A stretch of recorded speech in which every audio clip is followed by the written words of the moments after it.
Hello friends. मैं अभी आप लोगों के साथ डिस्कस करने वाला हूँ छत्तीसगढ़ जुडिशियरी की सिलेबस।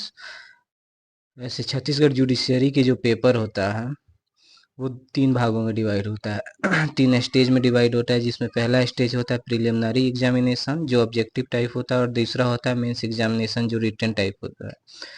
मेंस एग्जाम क्वालिफाई करने के बाद आपको इंटरव्यू में भेजा जाता है। तो हम बारी बारी से इन तीनों का जो भी पैटर्न है, सिलेबस है, उसको देख लेते हैं। तो प्रिलिमिनरी की बात करें तो ये पेपर जो होता है प्रिलिमिनरी पेपर, इसमें टोटल नंबर ऑफ क्वेश्चंस कितने होते हैं? 100 क्वेश्चन होते हैं। टाइम आपको कितना दिया जाता है? 2 आवर्स का टाइम दिया जाता है, और मैक्सिमम मार्क्स होता है 100 मार्क्स का। यानी जितना नंबर ऑफ क्वेश्चंस है उतना ही मार्क्स, यानी कि एक नंबर का एक क्वेश्चन है इसमें। तो इसके लिए एक और चीज़ ये है कि ये जो पेपर हमेशा होता है ऑनलाइन ही होता है। ऑनलाइन आपको पेपर देना होगा, ऑनलाइन मोड में ही होता है। और इसके अलावा हम लोग इसके डिटेल सिलेबस को देखते हैं, जिसमें ये सबसे पहले प्रिलिमिनरी का देखते हैं इसमें क्या होता है सिलेबस में। तो प्रिलिमिनरी के सिलेबस में सबसे पहला पार्ट जो है हमारा वो है civil major law. Major law में कौन सा है? सिविल लॉ है, जिसमें पहला आता है कॉन्स्टिट्यूशन ऑफ इंडिया आता है, और उसके बाद कोड ऑफ सिविल प्रोसीजर 1908 आता है। और फिर मेजर लॉ में ही दूसरा आता है criminal major law. Criminal major law में जैसा कि आप लोग जानते हैं बीएनएस आता है, इसको आईपीसी के साथ पढ़ना है। फिर भारतीय नागरिक सुरक्षा संहिता बीएनएसएस 2023 आता है, जिसको सीआरपीसी के साथ पढ़ना है। और फिर उसके बाद भारतीय साक्ष्य अधिनियम बीएनएस 2023 जो इंडियन एविडेंस एक्ट 1872 के साथ पढ़ना है। ये हमारे टू पार्ट्स हो गए, सिविल मेजर लॉ और दूसरा हो गया क्रिमिनल मेजर लॉ। अब आते हैं माइनर लॉ पे। माइनर लॉ तीसरे नंबर पे है, जिसमें civil minor law. Minor law में भी एक सिविल है और एक क्रिमिनल है। तो सिविल लॉ में हमें क्या पढ़ना है? सिविल माइनर लॉ में इंडियन कॉन्ट्रैक्ट एक्ट 1872 और transfer of property act 1882, and limitation act 1963, specific relief act जिसको विनिर्दिष्ट अनुतोष अधिनियम 1963 भी बोला जाता है। उसके बाद 10वें नंबर पे रजिस्ट्रेशन एक्ट 1908 और कोर्ट फिक्स एक्ट 11 नंबर पे है। तो ये हमारे टोटल सिविल माइनर लॉ होगा जो सिविल है। और उसके बाद आता है 4 नंबर पे criminal minor law. Minor law में जो है, माइनर लॉ में कौन है? ये क्रिमिनल माइनर लॉ है। तो इसमें एक ही पेपर है, नेगोशिएबल इंस्ट्रूमेंटल एक्ट 1881। उसके बाद हम चले आते हैं 5th नंबर पे।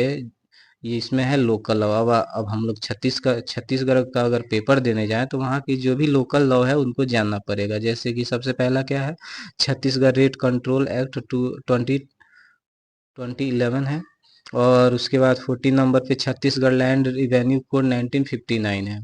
और छत्तीसगढ़ एक्साइज एक्ट, छत्तीसगढ़ उत्पाद अधिनियम 1915 है।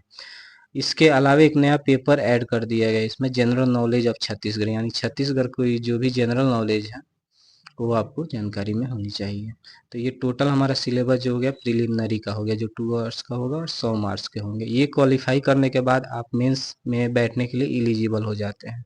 तो मेंस का सिलेबस क्या हुआ, आइए हम लोग डिस्कस कर लेते हैं। तो मेंस के पेपर में अगर टोटल 3 पेपर्स होते हैं यहाँ पे, जैसे कि दिया हुआ है टोटल कितने पेपर होते हैं? 3 पेपर। ये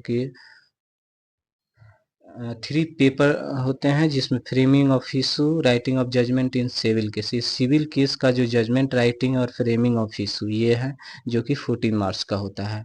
इसके लिए भी ये चीज़ छूट रहा है, 3 आवर्स का आपको टाइम दिया जाएगा, ये भी 100 मार्क्स के होंगे।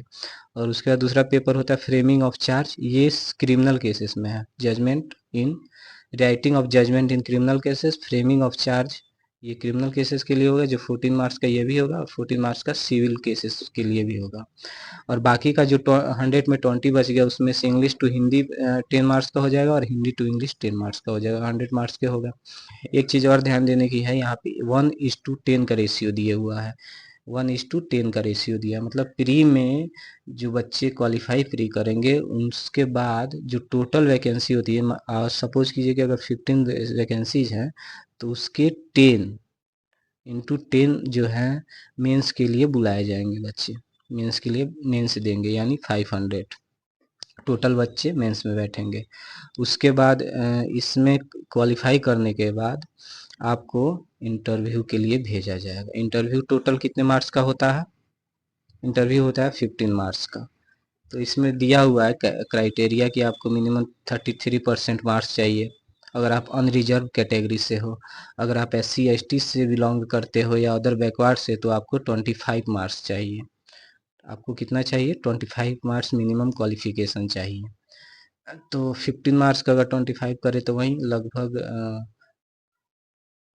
5 हो जाना चाहिए। 5 नंबर होना चाहिए। 25 और 33 होना चाहिए वही 6 नंबर होना चाहिए। वो कैलकुलेट कर लेंगे हम। इसमें एक और चीज़ ये है रेशियो। इसका रेशियो होता है 1:3 का। यानी कि अगर 15 सीट है टोटल तो उसके 3 इंटू कर दीजिए तो टोटल 150 स्टूडेंट इंटरव्यू में आएंगे। 150 इसमें क्या आएंगे? इंटरव्यू में आएंगे। और इसमें से 150 में से आपको छांट के टोटल कितने वैकेंसी जितनी रहेगी उतनी की merit list, final merit list बनेगी और यहीं जो होंगे जज होंगे। चलिए, बहुत बहुत धन्यवाद यहाँ तक देखने के लिए। चैनल पे नया हो तो लाइक और सब्सक्राइब कर दीजिएगा। Thank you.